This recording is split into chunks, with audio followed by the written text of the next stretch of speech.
साहिब की सद्गुरु शेरशाह स्वामी शंकर दाता की शेरा वाली माता की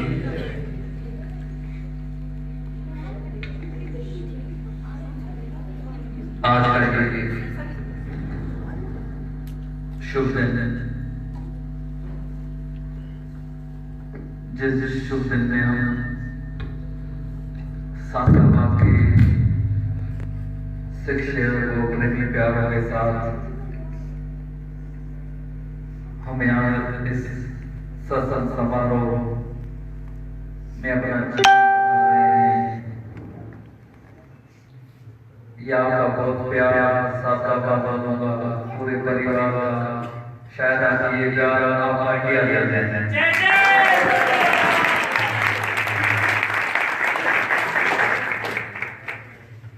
परमात्मा ने हमें ये जीवन दिया है,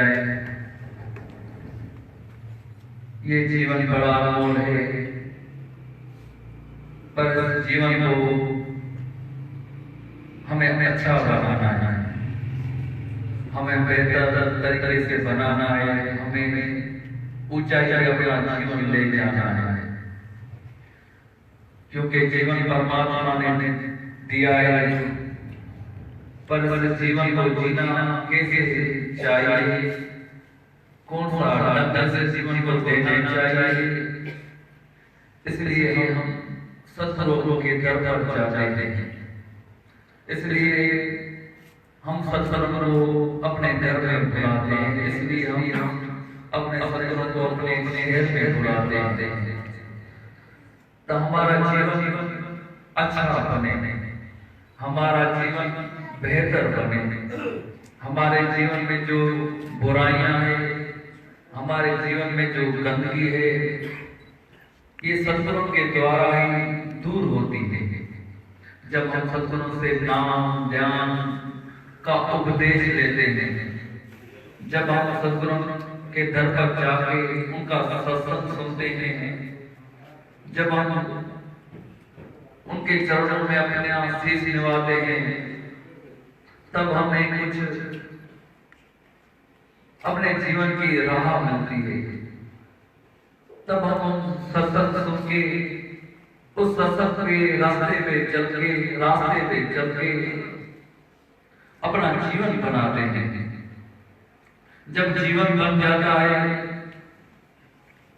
तब हमें वो खुशियां मिलती है जो हमारे भाग में भी नहीं होती, क्योंकि परमात्मा हमें जो फल देता है वो कर्म अनुसार देता है। जो हमारे कर्म होते हैं उस अनुसार जो हमारा लिखा होता है परमात्मा की तरफ से, भगवान की तरफ से जो लिखा होता है, हमें दुख सुख वो ही मिलते हैं। पर सत्संग के जब हम शरण जाते हैं, जब उसकी हम दाम में जाते हैं, जब हम दरबार में जाते हैं, मंदिर में जाते हैं, दरगाह में जाते हैं, तब हमें सतगुरु जो है अपनी मर्जी से फल देता है। वो अगर वो फल देता है तो वो खुशी है, खुशहाल होता है, सदैव वो चीज पर रहता है। तो हमें अपनी जिंदगी में कुछ बड़ा काम करना चाहिए, कुछ ऊंचा काम करना चाहिए, जिससे हमारे रोग, जिससे हमारे दुख, जिससे हमारी तकलीफ सब नाश हो, क्योंकि परमात्मा हमें सबको अच्छा बनाया है। ये मनुष्य जीवन सबसे बेहतर और अच्छा है, क्योंकि इसमें हम अपने समझ से काम लेते हैं, अपनी मर्जी से काम लेते हैं। अगर कोई भी जानवर या पशु पक्षी हो, उनको समझ नहीं है, उनको बुद्धि नहीं है, तो वो कोई भी अच्छा काम नहीं कर सकते। पर हम मनुष्य जो है अपनी मर्जी से अच्छा काम कर सकते हैं, अपनी मर्जी से बुरा काम भी कर सकते हैं। हम बुरा काम करते हैं इसलिए तो दुख आता है, तकलीफ आती है। जब हम अच्छे राह पे चलते हैं, जब हम अच्छा करने की कोशिश करते हैं, तभी हमें सत्संग का ध्यान, स्मरण सत्संग सुन के अपने जीवन को बनाना चाहिए। तब हमें वो खुशी मिलती है, वो ऊंचाई मिलती है जो हम जिंदगी में आगे बढ़ सकते हैं, इज्जत में बढ़ सकते हैं, मान में बढ़ सकते हैं, पैसे में बढ़ सकते हैं, शोहरत में बढ़ सकते हैं। जब हम सतगुरु की शरण में आते हैं, सतगुरु का जब नाम ध्यान सिमरन पूजा पाठ ये हमें ऊंचाई पर लेके जाता है। क्योंकि हम जो इंसान होते हैं वो स्वार्थ के होते हैं। ये स्वार्थ हमें दुख में ले जाता है। पर किसी से भी इंसान से आशा की उम्मीद नहीं करना चाहिए। आशा की उम्मीद करनी है तो अपने ससुरों में करनी है। जैसे बाबा मदन गिर साहब अपनी आशा जो थी वो उसकी हिंदोरे वाले दादा में थी, माता रानी में पे थी, और आप सबकी भी आशा हिंदोरे वाले दादा में है। क्योंकि ये आशा जो है मालिक सतगुरु पूरी करते हैं। ये आशा जो है कभी किसी को निराश सतगुरु वाले नहीं करते थे। पर हम इंसान जो है आशा इंसान पे करते हैं, दूसरे इंसान पे करते हैं। अगर वो हमारी आशा पूरी करेगा तो ठीक, नहीं करेगा भी वो अपनी मर्जी का मालिक होता है। अगर आशा पूरी होगी तो हमें सुख मिलेगा, अगर इंसान वो आशा पूरी नहीं करेगा तो हमें दुख होगा। और दुख जब होता है तो इंसान टेंशन में आता है, तकलीफ में आता है, इंसान घबराता है, इंसान डिप्रेशन में आता है, इंसान का कारोबार अच्छा नहीं लगता, क्योंकि उसका मन ही उदास रहेगा तो वो दूसरों को खुशी क्या देगा। तो हमारे अंदर जो है हमें अच्छी सोच, अच्छी समझ, अच्छी भावना रखनी चाहिए। क्योंकि सत्संग सतगुरु यही सिखाते हैं आप दूसरों का भला करें, आप दूसरों से बेहतर चलें, आप दूसरों से अच्छा काम करें। अगर आप दूसरों का अच्छा सोचेंगे, दूसरों को अच्छाई की तरफ आने की प्रेरणा देंगे, दूसरों को अच्छी राह दिखाएंगे, जब आप दूसरों को अच्छी राह दिखाएंगे आपके खुद ब खुद दुख दूर और तकलीफ सब नाश होंगे। पर हम सिर्फ अपना भला चाहते हैं और दूसरों का बुराई चाहते हैं। पर सत्संग सतगुरु द्वारा यही सिखाते हैं कि भाई आप अच्छा काम करें, आपका सब खुद पे खुद ही अच्छा होगा। क्योंकि इंसान जो है अपने दुख से दुखी नहीं होता जितना कि दूसरों के सुख से सुखी होता है। पर सतगुरु स्वामी कृष्ण गिरधारी बाबा मदन गिरधारी इस तीनों का जीवन जो है, संतों का जीवन जो होता है दूसरों के लिए ही होता है। तो हमें अपने सतगुरु पे ध्यान देना चाहिए, उनके चरित्र पे ध्यान देना चाहिए। स्वामी कृष्ण जी का जीवन आप देखें कैसे गुजरा, या बाबा मदन गिर का जीवन कैसे गुजरा। उनका जीवन जो था सादगी वाला था, प्यार वाला था, मोहब्बत वाला था, सिख वाला था। वो कभी किसी को निराश नहीं करते थे। वो अगर बाबा जान जो 5 साल का बच्चा भी आता था घर के लिए, बाबा मेरी मम्मी की तबीयत खराब है, तो वो ऐसे ही चलती है जैसे उसको घर रखा। तो उनको बढ़ाई कभी भी नहीं थी, अपमान कभी भी नहीं था। आज हम थोड़ा पैसा कमा लेते हैं, या थोड़ी हमारी इज्जत बढ़ती है, या थोड़ा हमारा शोहरत बढ़ती है, या थोड़ा हमारा मान बढ़ता है, और हम उस मान में पाकर, शोहरत को पाकर, पैसे को पाकर इतना अपमानी होते हैं जो हम नीचे कभी भी नहीं देखते। पर हमें सबको एक समान देखना चाहिए, चाहे वो हमें पैसे से ऊपर हो, चाहे हमें हमारे नीचे कोई गरीब हो, हमें सबको एक समान देखना चाहिए। क्योंकि हम नीचे देखेंगे तो कभी भी गिर नहीं पाएंगे। पर हमारा जो पैसा होता है, या अपमान होता है, या शोहरत होती है, ये हम ऊपर देखते हैं, आसमान की तरफ देखते हैं, तभी तो हम गिर जाते हैं। क्योंकि भगवान को हमारा या सतगुरु को हमारा अपमान पसंद नहीं है। हम अपनी नेचर को ऐसा बनाए, हम अपने चरित्र को ऐसा बनाए, चरित्र में माना जीवन।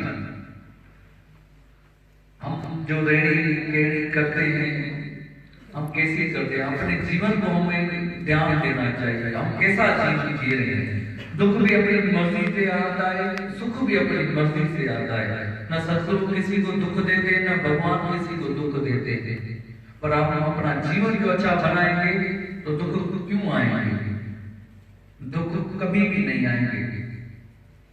हम अपने कर्म को अच्छा बनाएं, किसी का भला करें, दान पुण्य करें, संतों को अपने घर में बुलाएं, उसको अपना दुख सुख अपने ससुरों को बताएं। हम दुनिया को बताते हैं हमारा ये दुख है, हमारा ये दुख है, क्या दुनिया वाले दुख दूर करेंगे? क्या कभी भी नहीं करेंगे। दुनिया वाले तो वो हंसेंगे, आपकी इज्जत खराब करेंगे, आपका मान खराब करेंगे, आपकी रिश्तों में खराबी आनेगी।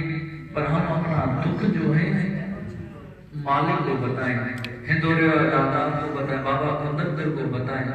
जब उन लोगों को आगे हम अरदास करेंगे, पलों बैठेंगे, तो आपके सब दुख दूर ही हो जाएंगे।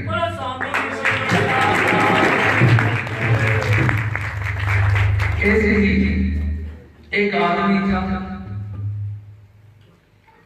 उसको भगवान ने दर्शन दिया।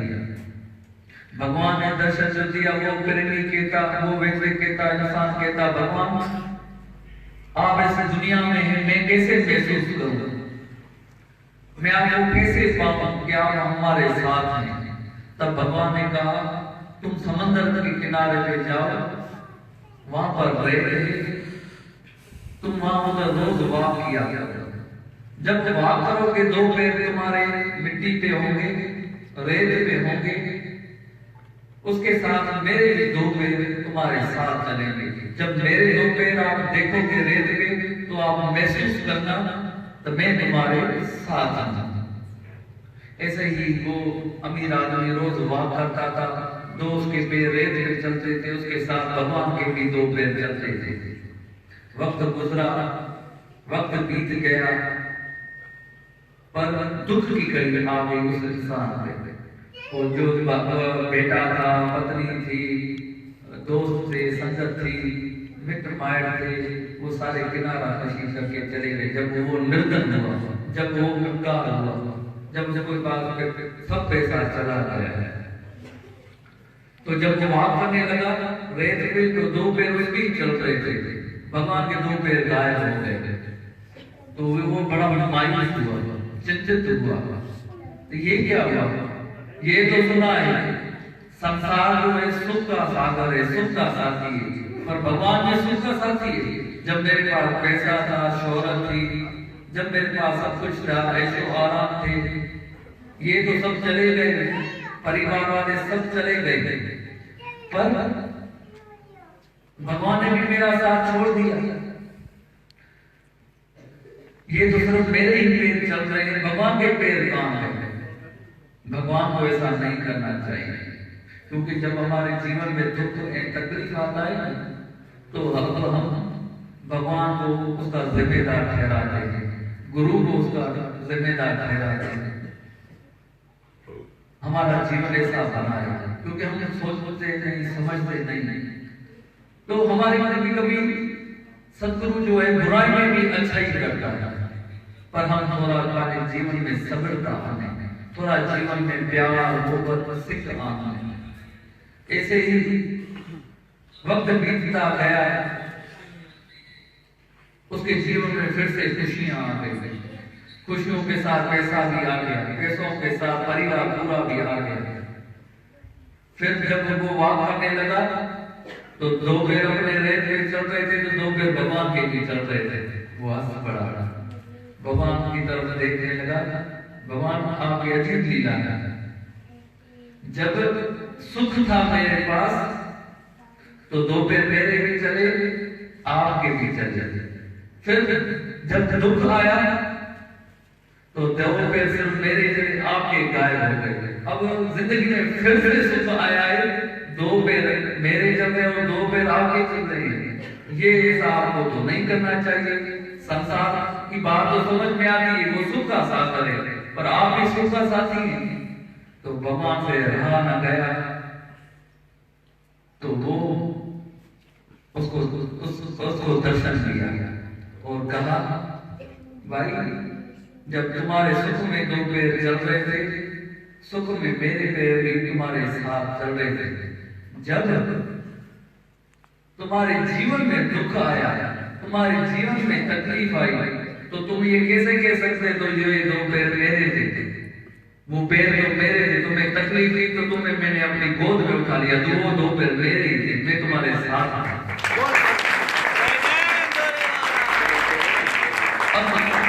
तुम्हें मैं इतना काबिल बनाया है, इतना सुख दिया है, जो अभी मैंने तुम्हें अपनी गोद से उठाकर चल दिया है, और तुम्हारे साथ तो मेरे पैर भी चल रहे हैं।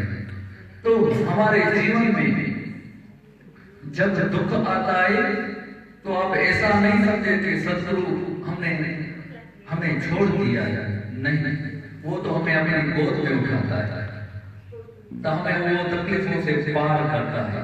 पर हमारा विश्वास, हमारा ध्यान सदगुरु से कभी भी हटना नहीं चाहिए। अगर हटाएंगे तो अपने दुखों को, अपने जीवन को हम दर्दों में पाएंगे, हम तकलीफों में पाएंगे। क्योंकि नाम, सिमरन, ध्यान, पूजा पाठ ये हमें ऊंचाई की तरफ ले जाता है। तो हमें अगर जीवन में दुख आए तो हमें सहने की शक्ति होनी चाहिए। वो सहने की शक्ति कैसे आएगी आपको? जैसे आप लोग जेठाबाद आए थे, हमने आपको गुरु मंत्र दिया था, वो आपको गुरु मंत्र रोज जपना चाहिए।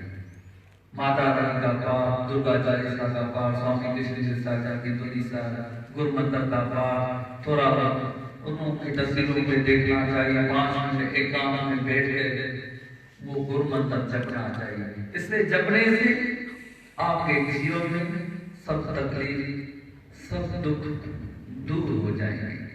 पर जीवन हमें अपना बनाना चाहिए, जीवन हमने अपना बेहतर बनाना चाहिए, क्योंकि जीवन बेहतर बनेगा तो हमें इंसानियत आएगी। इंसानियत आ गई तो हमारे जीने का ढंग जो है वो कैसे आएगा? जैसे घर में विरोध होता है, घर में अशांति होती है, घर से प्रेम प्यार सब भाग जाता है।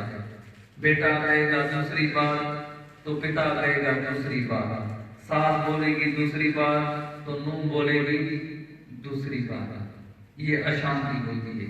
अगर हाँ में हाँ मिलती है तब मिलती है जब हमारे विचार अच्छे होंगे, हमारा जीवन अच्छा होगा, जब हमारे जीवन में सफलता आएगी। ऐसे ही एक सेठ था, तो लक्ष्मी माता उसके नींद में आई।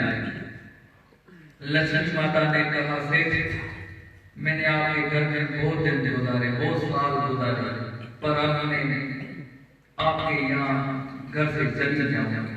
तो सेठ ने कहा, लक्ष्मी माता आप बिल्कुल चली जाएंगे, आपको कोई भी रोक नहीं सकता, पर हमारे जीवन में एक कृपा होगा। वो कौन सी?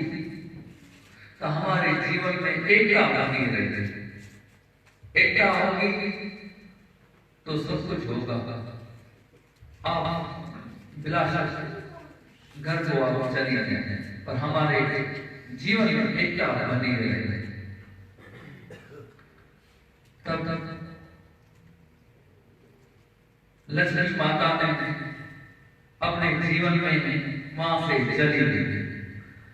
चली जो गई, उसके जीवन में जो था, सेठ बाबा ने अपने पूरे परिवार को बात बताई। परिवार को बात बताई तो रात मेरे नींद में सपने में लक्ष्मी माता आई। लक्ष्मी माता ने कहा कि मैं यहाँ से चली जाऊंगी, आपको जो मांगना है मुझसे मांगो। तो आपको क्या चाहिए आप बता दो, मैं लक्ष्मी माता से मांगू और मांग के वो फिर चली जाएगी। तब एक बेटे ने कहा, लक्ष्मी माता से आप पैसा मांगेंगे, और दूसरे बेटे ने कहा, लक्ष्मी माता से आप मिलकर प्रॉपर्टी मांगेंगे। तीसरे बेटे ने कहा लक्ष्मी माता से आप सोना मांगे। किसी ने क्या ख्वाहिश बताई, किसी ने क्या ख्वाहिश बताई, किसी ने क्या ख्वाहिश बताई। इसी तरह एक उसकी छोटी बहू थी, उसने कहा मेरे बड़े बड़े देवर ने पैसा मांगा, छोटे देवर ने मिल्कियत मांगी और मेरे पति ने सोना मांगा। ठीक है, लक्ष्मी माता अपनी कृपा से वो सब कुछ देगी फिर चली जाएगी, पर ये सब कुछ देकर भी ये सब हमें हमारे ऊपर से चला जाएगा तो हमारे पास कुछ भी नहीं बचेगा। तो हम ये पैसा या मिल्कियत हम क्यों मांगेंगे? हमें अगर चाहिए लक्ष्मी माता से हम एकता मांगे, प्रेम मांगे। हमें न पैसा चाहिए न मिल्कियत चाहिए। तब जब सुखपुरने में फिर से लक्ष्मी माता आई तो लक्ष्मी माता ने सेठ से कहा, सेठ आपने पूरे परिवार से पूछा दोनों को क्या क्या चाहिए? तब सारी बात उस सेठ ने लक्ष्मी माता को बताई। मेरे बड़े बेटे ने मिल्कियत मांगी, दूसरे बेटे ने सोना मांगा, तीसरे बेटे ने मिल्कियत मांगी, और तीसरी बेटी जो थी सत्संग में जाती थी, उसने कहा कि हमें अगर चाहिए तो हमें लक्ष्मी माता से एकता चाहिए, क्योंकि हम हमारे अगर लक्ष्मी माता हमें सब कुछ दे देगी तो फिर से ये तो ले जाएगी, क्योंकि उसने खुद कहा मैं 2 दिन की मेहमान फिर आपके घर में चली जाऊंगा। इसलिए हमें कुछ भी नहीं चाहिए, हमें सिर्फ चाहिए तो एकता चाहिए, प्रेम चाहिए। लक्ष्मी माता ने कहा जिस घर में एकता होती है, जिस घर में प्रेम होता है, वहां से मैं भी नहीं जाता।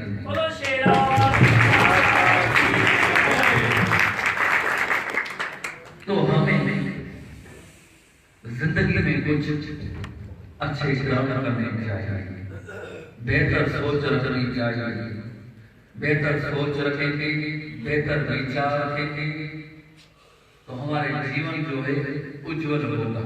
हमारे जीवन में कभी भी बुराइयां नहीं आएगी। स्वामी कृष्ण जी का जीवन देखेंगे या बाबा कुंदन प्रसाद जी का जीवन देखेंगे, इनका जीवन जो था प्यार का था, और आपका जीवन जो है प्यार वाला होना चाहिए, सिख वाला होना चाहिए, मोहब्बत वाला होना चाहिए।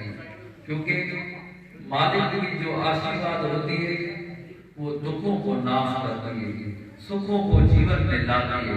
अगर अपने जीवन को सुख लाना चाहते हैं तो हमें सद्गुरु का ध्यान, सद्गुरु का स्मरण, सद्गुरु की आशीष हमें अपनी समझ से कभी भी सद्गुरु को न देखेंगे, अपने भाव से, अपने विचारों से हम अपने सद्गुरु का ध्यान करेंगे। सद्गुरु का स्मरण करेंगे तो हमारे जीवनों से, हमारे जीवन से दुख सब नाश होंगे। सो पूरे परिवार मोहब्बत सिख भरे जैसे हमने प्यार किया, ये प्यार आपका सदा कायम रहे, आपका कायम सदा बना रहे। सालका परिवार, बख्शा परिवार, जरवार परिवार, हयाती परिवार, बिल्कुल माथिल परिवार, खानपुर कटवार परिवार, सोनारा बिरादरी परिवार,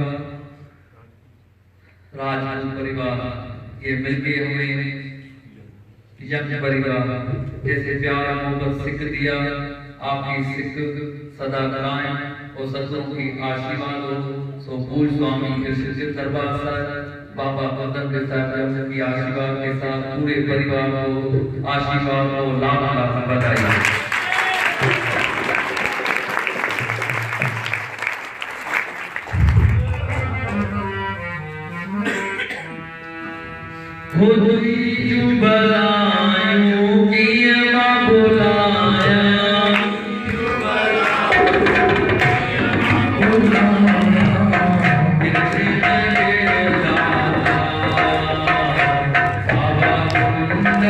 Thank you.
कृष्ण